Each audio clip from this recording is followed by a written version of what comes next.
जय श्री कृष्णा, जय श्रीमन्नारायण। प्रभु की कृपा सदैव आप सबके ऊपर बनी रहे, यही प्रभु से प्रार्थना करता हूँ। सुकून भक्ति चैनल के माध्यम से आज आप श्रवण करेंगे राहु की अरिष्ट शांति के उपाय। जन्म कुंडली में बैठ करके किन भाव में जातक को राहु शुभ फल प्रदान करता है और किन भाव में बैठ करके अशुभ फल प्रदान करता है, अशुभ फलों का निवारण कैसे हो, वो कौन से उपाय हैं जिनके करने से राहु प्रसन्न होकर के बालक को सुख और शांति का शुभ आशीर्वाद प्रदान करते हैं। क्रांति वृत्त में पृथ्वी और चंद्रमा जब परिभ्रमण करते हैं तो दोनों एक दूसरे को दो छोर पर काटते हैं। एक छोर जो उत्तरी भाग है उसे राहु कहते हैं और जो दक्षिणी भाग है उसे केतु कहते हैं। यह एक दूसरे से 180 डिग्री पर रहते हैं, इसीलिए जन्म कुंडली में भी हमेशा सम सप्तक रहते हैं। बिंदु मात्र होने के कारण ये छाया ग्रह कहलाते हैं। जन्म कुंडली के 3, 6, 10 और 11वें भाव में राहु हमेशा शुभ फल प्रदान करता है, जबकि अन्य भाव में अशुभ फल प्रदान करता है। जब जब राहु अशुभ भाव में बैठा हुआ हो, शत्रु राशि पर हो और जब जब यह पापक ग्रहों से युक्त होता है, तब तब अपनी दशा अंतर्दशा में बालक को अशुभ फल प्रदान करता है। राहु क्या क्या अशुभ फल प्रदान करता है? राहु अगर जन्म कुंडली में अशुभ भाव में पड़ा हुआ हो तो बालक को हकलाहट, चर्म रोग, अन्य परेशानियां, बालकपन में ही चोट का लगना, बालकपन में ही शरीर के किसी अंग में विकार आना, यानी शरीर के किसी अंग का खराब हो जाना, यह राहु का दोष है। पैरों पर चोट लगना, आकस्मिक धन की हानि और बालकों के साथ षड्यंत्र रचे जाना, ये सब राहु के दोष हैं। जब जब राहु अशुभ भाव में होता है तब तब भ्रष्टाचार में लिप्त होता है, विश्वासघाती होता है, षड्यंत्रों से ग्रसित होता है और जो कार्य वो नहीं करने के बावजूद भी उसके अशुभ फलों को उसने झेलना पड़ता है, यानी षड्यंत्रों का शिकार होता है। अशुभ फलों का निवारण कैसे हो, शुभ फलों की प्राप्ति कैसे हो? शास्त्रों में 5 प्रकार से राहु की अरिष्ट शांति के उपाय बतलाए हैं। सबसे पहला है व्रतों के द्वारा। व्रत कैसे करें? राहु को प्रसन्न करने के लिए जिस प्रकार से शनि का व्रत रखते हैं शनिवार को, शनि के व्रत की तरह ही राहु का व्रत भी शनिवार को रखा जाता है। 18 की संख्या में राहु को प्रसन्न करने के लिए शनिवार का व्रत रखें। यह मीठा व्रत रखा जाता है। जिस दिन व्रत रखना है प्रातःकाल स्नान आदि से निवृत्त होकर के काले आसन पर बैठें, हो सके तो काले वस्त्र धारण करें। ओम भ्राम भ्रीम भ्रौम सह राहवे नमः, इस मंत्र की कम से कम 5 माला का जाप करें।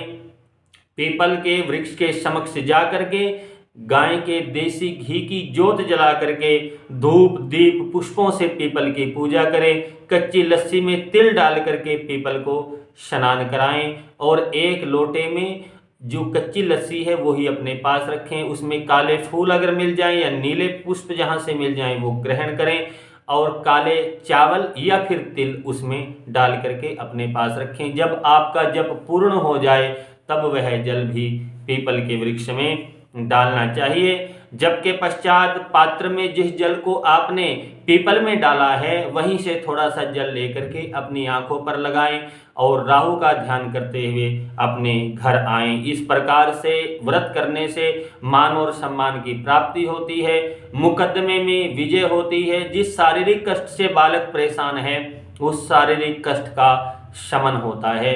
जब आप व्रत करते हैं व्रत वाले दिन जितना हो सके उतना दान करना चाहिए, नहीं जब 18वां व्रत आपका आए उस दिन आप हवन करें। राहु के बीज मंत्र से ओम भ्राम भ्रीम भ्रौम राहवे नमः, इस मंत्र से हवन करें। प्यार से बोलो जय श्री कृष्णा। सतनजा दान करें, गोमेद दान करें, शीशे का टुकड़ा आप दान कर सकते हैं, काला घोड़ा, काले पुष्प, नीले वस्त्र, ऊनी वस्त्र, तिलों का दान करना, तेल का दान करना, ये सब राहु की अरिष्टों से आपको शांति प्रदान करते हैं। तो जो पहला उपाय है व्रतों के द्वारा, उसमें शनिवार का व्रत रख करके आप राहु जनित परेशानियों से मुक्ति पा सकते हैं। प्यार से बोलो जय श्री कृष्णा। दूसरा है जप के द्वारा। ओम भ्राम भ्रीम भ्रौम सह राहवे नमः, इस मंत्र का 18,000 की संख्या में जप करना चाहिए। अगर हो सके किसी श्रेष्ठ विद्वान ब्राह्मण से भी आप इस जप को संपन्न करा सकते हैं। अगर कराने की सामर्थ्य नहीं है, स्वयं आप करना चाहते हैं, तो भ्राम भ्रीम भ्रोम शाह राहवे नमः इस मंत्र का आप स्वयं भी जप कर सकते हैं। जितने दिन का आप संकल्प लेकर के इस जप को करना चाह रहे हैं, पहले दिन आप जितनी माला का जप करते हैं, हर रोज उतनी ही माला का आपने जप करना है। न्यून अतिरिक्त का दोष इसमें नहीं आना चाहिए। प्रातःकाल स्नान आदि से निवृत्त होकर के पहले दिन हाथ में जल पुष्प लेकर के संकल्प करें कि इस गोत्र में और इस कार्य सिद्धि के लिए राहु के बीज मंत्र से मैं ये जप करने जा रहा हूँ। संकल्प पूर्वक आप जप को करें। सबसे पहले राहु देवता का ध्यान करना है। ओम हरिंग अर्धकायम महावीर्यम चंद्रादित्य विमर्दनम सिंहिका गर्भ संभूतम तम राहुम प्रणमाम्यहम। इस मंत्र से राहु का ध्यान करें, आवाहन करें और उसके पश्चात हो सके तो वैदिक मंत्र का जप करें। मंत्र कौन सा है? हरि ओम कायान चित्र आभुवदूति सदा वृद सखा काया सचिष्ठया व्रता। इस मंत्र से राहु के अरिष्टों की शीघ्र शांति होती है।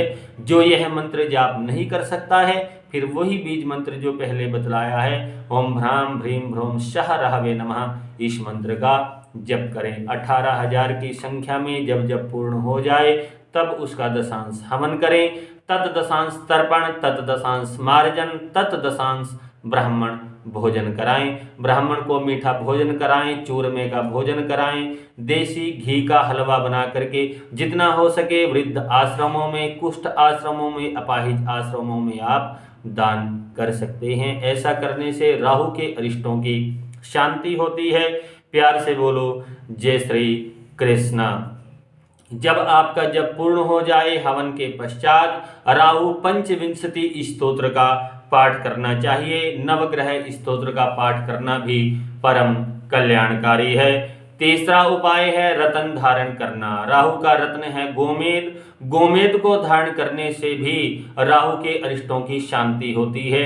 गोमेद हल्के गौमूत्र के रंग के समान हल्का पीला होता है और यह परीक्षा इसकी ये है कि गौमूत्र में रात्रि में डाल देने से सुबह अगर ओरिजिनल है, आपका असली है गोमेद, तो गौमूत्र का रंग फीका पड़ जाता है, बदल जाता है। गोमेद स्वच्छ होता है, चिकना, थोड़ा सा भारी होता है। ऐसा गोमेद धारण करना सर्वश्रेयस्कर है। कम से कम 3 माला का जप करें, 5 माला का जप करें। अगर 18,000 तो आप जप कर लें तो उसका अधिक का तो अधिक फल है ही। आप 18,000 की संख्या में जप करके भी गोमेद को धारण कर सकते हैं। अर्थात जैसे आपने जप कराया, कोई व्यक्ति चाहे कि मैं जप भी करूं और गोमेद भी धारण करूं, तो जो जब आप 18,000 की संख्या में कर रहे हो या करवा रहे हो, उस समय भी आप गोमेद धारण कर सकते हैं। प्यार से बोलो जय श्री कृष्णा। गोमेद रत्न शनिवार के दिन शनि की होरा में धारण करना होता है। स्वाति, शतभिषा, आर्द्रा और रवि पुख्य योगों में यह धारण करना विशेष शुभ फल प्रदान करता है। पंचधातु या लोहे की अंगूठी बनवाएं और या फिर सोने की अंगूठी में गोमेद को धारण करें। 5, 7 या 9 रत्ती का गोमेद धारण करना परम श्रेयस्कर है, परम कल्याणकारी है।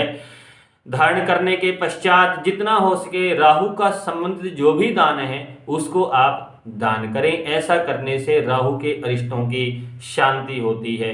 विशेष रूप से मान सम्मान, जो भी राजकीय मुकदमे, कहीं पर लड़ाई झगड़ा हो, वहां पर यह रत्न धारण करना, भूत प्रेत पिशाच बाधाओं में धारण करना विशेष रूप से फल प्रदान करता है, शुभ फल प्रदान करता है।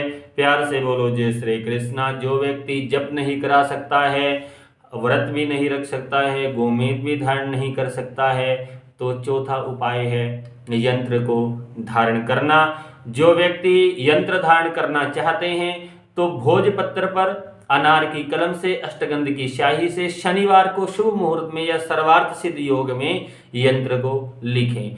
9 खाने बनाएं। सबसे ऊपर जो खाना है बाएं हाथ की तरफ, उसमें 13 की संख्या लिखें। जो बीच में आएगा खाना फिर ऊपर ही उसमें 8 लिखें। तीसरे में 15 लिखें। जहां आपने 13 लिखा है उसके नीचे फिर 14 लिखें, 8 के नीचे 12 लिखें और 15 के नीचे 10 लिखें। जो 14 लिखा है फिर उसके नीचे 9 लिखें, 12 के नीचे 16 है और जो 10 लिखा है उसके नीचे 11 लिखें। यंत्र के नीचे एक छोटा सा उस व्यक्ति का नाम लिखें जिसने यंत्र को धारण करना है।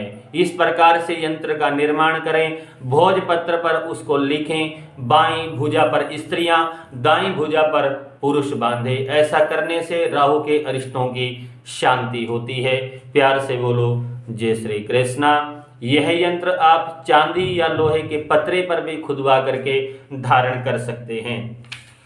यंत्र धारण भी अगर नहीं कर पा रहे हो तो 5वां उपाय है औषधि स्नान करना। राहु के अरिष्टों की शांति के लिए 5वां उपाय है औषधियों का स्नान करना। राहु से संबंधित जो भी औषधियां हैं जैसे गजदंत, कस्तूरी, नागरमोथा, गजमत, सुगंध बाला, दूर्वा, मूसली, इसके अलावा खस को आप डाल सकते हैं। बिल्व पत्र, लाल चंदन, काले तिल डाल करके गंगा जल में मिला करके स्नान करें। शनिवार के दिन यह स्नान करना है।